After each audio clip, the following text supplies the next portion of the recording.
व्हिडिओला व्ह्यूज तर येत नाहीत, मग व्हिडिओ असे कोणते बनवायचे, कोणते टॉपिक निवडायचे किंवा काय करायचं, किंवा जाऊ दे व्हिडिओला व्ह्यूज तर येत नाही ना, मग कशाला व्हिडिओज टाकायचे, काय करायचं, जाऊ दे यूट्यूब क्षेत्र सोडलेलंच बरं, आपल्या चॅनल काय होत नाही असं तुम्हाला वाटत आहे का? तर चला आजचा हा व्हिडिओ तुमच्यासाठीच आहे.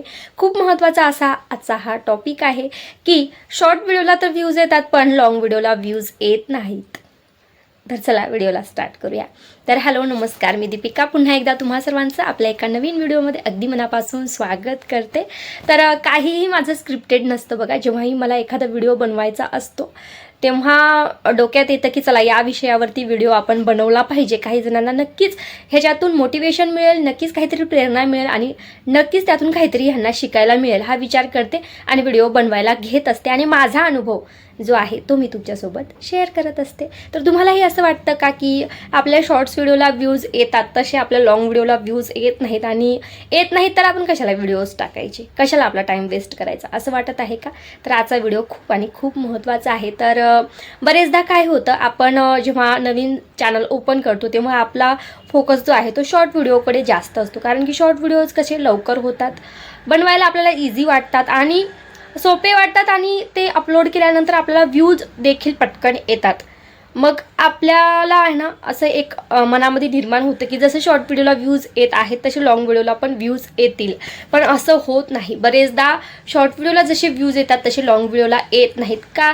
कारण की लॉंग व्हिडिओज कसं असतं, वेगवेगळ्या फॉर्मॅटमध्ये आपले असतात. सगळ्यांचं टॉपिक वेगवेगळं असतं. काही एज्युकेशनशी रिलेटेड असतात, काही आरोग्याशी निगडीत माहिती सांगत असतात, काही जणांचं डेली रुटीन वगैरे शेअर करत असतात, काही जण त्यांचं बिझनेस वगैरे असतं त्याविषयी, काही जणांचं हॉटेल वगैरे असतं त्याविषयी, किंवा अनेकांचं अनेक असे विषय असतात. जे काही जण बघा ट्रोलिंग पण करतात इतरांची, तेही रोस्टिंगचे व्हिडिओज असतात. खूप टॉपिक आहेत, काय सांगावं. काही धार्मिक व्हिडिओ पण टाकत असतात, काही जण भाषणाचे व्हिडिओ टाकत असतात. इतके सारे टॉपिक आहेत. असा एकही विषय नाही की यूट्यूबवरती तुम्ही तो सर्च कराल आणि त्याविषयी माहिती भेटणार नाही. भरपूर क्रिएटर्स आहेत. एक टॉपिक जर आपण हे केला, सर्च केला की ह्याविषयी माहिती सांगा, त्यासंबंधीचे किती सारे चॅनल्स आपल्या समोर दिसत असतात. खूप सारे क्रिएटर्स आहेत आणि ज्यांना जसं जमते त्यानुसार ते मेहनत घेतात सुद्धा आणि व्हिडिओज टाकत सुद्धा असतात. तर पहिली गोष्ट म्हणजे जेव्हा आपण शॉर्ट्स व्हिडिओ स्टार्टिंगला टाकतो तेव्हा आपल्याला हे गृहीत धरून चालायचं नाहीये, डोक्यामध्ये हे ठेवायचं नाहीये की लॉंग व्हिडिओला सुद्धा आपल्या तसेच व्ह्यूज येतात. हे बघा, जसं शॉर्ट व्हिडिओला सुद्धा स्टार्टिंगला व्ह्यूज येत नाही त्याच पद्धतीने लॉंग व्हिडिओला सुद्धा सुरुवातीला व्ह्यूज येत नाही. एकदा का ऑडियन्सला समजलं की तुमचा कंटेंट कशा प्रकारचा आहे, किंवा व्ह्युअर्सला तुम्हाला बघायला आवडलं असेल, किंवा तुमचं बोलण्याची शैली आवडत असेल, किंवा काही जेव्हा आपण सातत्याने व्हिडिओज टाकतो ना, जसं एखाद्या सिरियलचं असतं बघा, एखादी मालिका असते, जेव्हा ती सुरुवातीला स्टार्ट होते तेव्हा आपल्याला एक क्युरिओसिटी असते की नेमकं काय होणार आहे मालिकामध्ये, असं आपण बघत असतो. पण मध्ये मध्ये जाऊन परत आपल्याला थोडं बोर वाटायला लागले की आपण बघत नाही. परत मग वाटतं की काय झालं असेल मालिकेमध्ये, भरपूर दिवस जर आपण बघितलं की नाही की आपल्याला वाटत असतं काय झालं असेल, चला आपण एकदा बघावं. अगदी तसंच असतं. जेव्हा यूट्यूब क्षेत्रामध्ये तुम्ही स्टार्टिंगला याल तेव्हा तुम्हाला जास्त इथे फेस व्हॅल्यू लवकर क्रिएट होईल याची गॅरंटी नसते. पण एकदा का ऑडियन्सला समजलं की ह्यांचा असा असा चॅनल आहे, छान चॅनल आहे, तर त्यांनी ना नक्की तुमचं व्हिडिओ जे आहे ते बघत असतात. जरी त्यांना दररोज वेळ मिळाला नाही ना, तरी जेव्हा त्यांना वेळ मिळेल ना तेव्हा एकदा ते तुमच्या चॅनलमध्ये जाऊन नक्की बघत असतात की नेमकं यांच्या चॅनलवरती काय आता चालू आहे. तर मी सुद्धा बघत असते काही जे व्हिडिओज आहेत काही जणांचे, काही क्रिएटर्सचे आहेत. तर मला सुद्धा वेळ भेटत नाही त्यांचे व्हिडिओज बघायला, पण अधूनमधून जेव्हाही मला वेळ मिळतो तेव्हा मी त्यांच्या चॅनलवरती जाऊन बघतच असते की नेमकं ह्यांनी काय क्रिएट करत आहेत, किंवा काय काय आयडियाज ते लोकांसोबत शेअर करत आहेत, कशा प्रकारे व्हिडिओ बनवत आहेत, ही माहिती मी सुद्धा घेत असते. ह्यातून काय होत असतं, आपल्याला थोडंसं नॉलेज वाढतं आपलं, किंवा कशा प्रकारे बोलायचं किंवा काय इम्प्रूव्हमेंट करायची ह्या गोष्टी समजत असतात. आणि ऑडियन्स का बघते आपल्याला, तर त्यांच्या धावपळीच्या जगामधून जाऊन आपण जे त्यांच्यासाठी व्हिडिओज वगैरे क्रिएट करतो त्यातून एक त्यांना प्रेरणा मिळत असते. प्रत्येकाचं वेगवेगळं असतं बघा. आपण ना थोडा एक वेळ घालवण्यासाठी म्हणा, किंवा थोडा वेळ जेव्हा रिलॅक्स बसलेला असतो आपण, आपल्याला एखाद्याचे व्हिडिओज बघायला आवडतात आणि ही खरी गोष्ट आहे, खरंच आपण बघत असतोच की. एखाद्याचे व्हिडिओज, आपल्याला एखाद्याची बोलण्याची शैली आवडत असते, एखाद्याचं किती आत्मविश्वासाने तो कॅमेऱ्यासमोर बोलत आहे हे आपल्याला आवडत असतं, आणि माहिती कशा प्रकारे एखादी व्यक्ती सांगत आहे हे आपल्याला कुठेतरी आवडत असतं. काहीतरी गोष्ट असते, काहीतरी कौशल्य असतं. प्रत्येक जे क्रिएटर आहे त्यामध्ये त्याचं ते वेगळेपण असतं. प्रत्येकाचं वेगळेपण, त्याचं कौशल्य हे वेगळं असणार. प्रत्येकाची बोलण्याची ट्रेनिंग वेगळी असणार. प्रत्येकाचं जे आहे विचारशैली आहे ती वेगळी असणार. जीवनशैली वेगळी असणार. सगळं काही चेंज असणार. प्रत्येकाचं आयुष्य हे कसं आहे माहीत आहे का? सगळ्यांचा जो पेपर आहे तो वेगवेगळा आहे, असं असल्यासारखं आहे.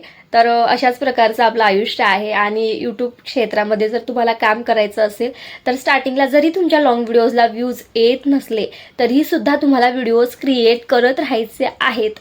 हळूहळू 1 व्ह्यू, 2 व्ह्यू, 3 व्ह्यू, 10 व्ह्यूज, अशा प्रकारे हळूहळू तुमचे व्ह्यूज 1000, 2000 आणि अक्षरशः 20-30 हजारापर्यंत सुद्धा जाणार आहेत. आणि किंबहुना त्यापेक्षा जास्त सुद्धा जातील जर तुम्ही सातत्य देत असाल तर. सातत्य खूप आणि खूप महत्त्वाचं आहे.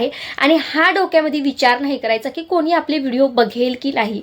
हा विचार करून व्हिडिओज क्रिएट करायचे नाही आहेत. तर तुम्हाला जे जे शक्य होईल व्हिडिओज क्रिएट करता येईल, कोणताही टॉपिक असो त्यावर जर तुम्हाला बोलता येत असेल, व्हिडिओ क्रिएट करता येत असेल तर नक्की तुम्ही तो व्हिडिओ क्रिएट करा आणि अपलोड करा. बघा, ज्या व्ह्यूवर्सला बघायचं आहे ना ते नक्की आणि नक्की बघणार. त्यांनी तुम्हाला सबस्क्राईब केलेला असतो किंवा सबस्क्राईब केलेलं नसतो. जर एखाद्याला तुमच्या थंबनेलमध्ये जे लिहिलेलं आहे, थंबनेल हे खूप महत्त्वाचं आहे. बघा, थंबनेलमध्ये आपण काय लिहितो ते खूप महत्त्वाचं आहे. थंबनेलमधलं हुक पॉईंट्स लिहायचे, म्हणजे व्हिडिओ आपला बघितला गेला पाहिजे असं काहीतरी थंबनेलमध्ये लिहिलेलं असलं पाहिजे. असं नाही की व्हिडिओमध्ये वेगळं काहीतरी आणि थंबनेलमध्ये वेगळं काही, असं करून चालणार नाही. व्हिडिओमध्ये ॲक्च्युअलमध्ये काय आहे ते थोडक्यात तुमचं थंबनेलमध्ये दिसलं पाहिजे. थंबनेल म्हणजे काय? व्हिडिओचं एक प्रकारचं पोस्टर तुम्ही म्हणू शकता. तर त्यामध्ये तुम्हाला व्हिडिओमध्ये नेमकं काय आहे ते थोडक्यात सांगायचं आहे, जेणेकरून ऑडियन्स लवकर ते, जसं न्यूजपेपरमध्ये हेडलाईन्स असतात ना, अगदी त्या पद्धतीने आपल्याला थोडक्यात लिहायचं आहे. आणि त्यावरून लोकांना कळेल की चला या व्हिडिओमध्ये हे आहे आणि आपल्याला हे बघायचं आहे. ज्यांना बघायचं आहे ते नक्की क्लिक करतील आणि नक्की बघतील सुद्धा. तर हे बघा, निराश होऊ नका. हळूहळू तुमच्या लॉंग व्हिडिओजला सुद्धा व्ह्यूज येणार आहेत.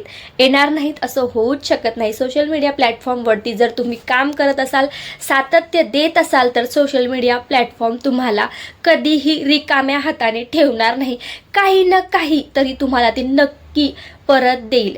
एक तर तुम्ही सक्सेस व्हाल, छान इन्कम इथे जनरेट करू शकाल, किंवा दुसरं म्हणजे तुम्हाला इथे आत्मविश्वास मिळणार आहे. काहीतरी आपण केलंय याचं समाधान तरी तुम्हाला मिळणार आहे, किंवा काहीतरी गोष्ट तुम्ही नक्की आणि नक्की शिकणार आहे. मला तर हाच अनुभव आहे माझा तर, की आपण काहीतरी शिकतोय, आपल्यामध्ये काहीतरी इम्प्रूव्हमेंट होते, की चला आपण काहीतरी करतोय. आणि एक असतं ना की काहीतरी करण्याचा विचार, किंवा चला आपलं काहीतरी करिअर असण्याचा विचार, हा सगळ्यांचा डोक्यामध्ये असतो. पण पावलं उचलायचं धाडस कोणामध्ये नसतं. सुरुवात ही फार महत्त्वाची आहे. त्यामुळे जर लॉंग व्हिडिओज बनवायला सुरुवात केली असेल आणि त्याला व्ह्यूज येत नसतील तर निराश होऊ नका. डेली तुम्हाला जसं जर दररोज व्हिडिओ टाकता येत असेल तर दररोज व्हिडिओ टाका. एक जरी लाईक आला किंवा एक जरी व्ह्यू आला तरीही चालेल, पण व्हिडिओ तुम्ही सातत्याने टाका. तुम्हाला नक्की थोड्या दिवसानंतर रिझल्ट बघायला मिळतील की हळूहळू तुमचे व्ह्यूज जे आहेत ते वाढत आहेत. एकच कंटेंट असेल, समजा कुकिंगशी रिलेटेड असेल तर कुकिंगशीच रिलेटेड तुमचे व्हिडिओज असले पाहिजे. माझ्याप्रमाणे जर असतील व्हिडिओज तर त्या पद्धतीचे तुम्ही टाकू शकता. अगदीच काही सुचत नसेल तर जे जमेल ते अपलोड करत जा, पण अपलोड करत जा.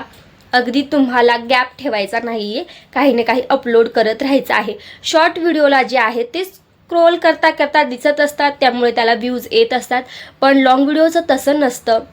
लॉंग व्हिडिओचं कसं असतं, एखादा व्यक्ती सर्च करतो एखाद्या गोष्टी बाबतीत, तेव्हा त्याला जर तो दिसला सर्च लिस्टमध्ये तर तो आपला व्हिडिओ बघत असतो, किंवा आपल्या थंबनेलवरून काही जण क्लिक करत असतात, किंवा काही जण आपले सबस्क्रायबर असतात ते सुद्धा बघत असतात. तर वेगवेगळ्या ठिकाणाहून आपल्याला व्ह्यूज जे आहेत ते भेटू शकतात. म्हणजे वेगवेगळ्या याच्यानुसार कोणी सर्च करतं, कोणी आपले सबस्क्रायबर्स असतात, कोणी अनसबस्क्राईब केलेलं असलं तरी अनसबस्क्राईब म्हणजे सबस्क्राईब केलेलं नसेल तरीसुद्धा ते व्हिडिओजसुद्धा बघतात. आपण नाही का अचानक एखाद्याचा व्हिडिओ आला तर तो बघतो, तसंच असतं ते. यूट्यूब ॲप ओपन केली आणि व्हिडिओज एखाद्याचा आपल्याला फ्रंटला दिसला तर आपण थोडा तरी तो ओपन करून बघतोच. असं होत असतं. त्यामुळे एकाच कंटेंटशी रिलेटेड असतील तर एकच कंटेंट सातत्याने अपलोड करत जा. थोड्या दिवसानंतर तुम्हाला त्याचे रिझल्ट नक्की आणि नक्की बघायला मिळतीलच. तर शॉर्ट व्हिडिओसुद्धा टाका आणि लॉंग व्हिडिओसुद्धा टाका. व्ह्यूज नाही आले तरी चालेल, पण तुमचे प्रयत्न तुम्ही सोडू नका. कारण की प्रयत्नार्थी परमेश्वर, थेंबे थेंबे तळे साचे ही गोष्ट खोटी नाही आहे. नक्की आणि नक्की तुम्हाला यश जे आहे ते मिळणार आहे आणि मिळणार आहेच. त्यामुळे प्रयत्न अजिबात सोडायचे नाही. जोपर्यंत आपण जिंकत नाही तोपर्यंत आपण आपले प्रयत्न सोडायचे नाही आणि हार मानायची नाही. तर भेटूया अशाच एका नवीन व्हिडिओसहित. तोपर्यंत धन्यवाद, खूप खूप धन्यवाद. आणि अशाच नवनवीन माहितीसाठी नक्की आपल्या चॅनलला सबस्क्राईब डन करा. धन्यवाद.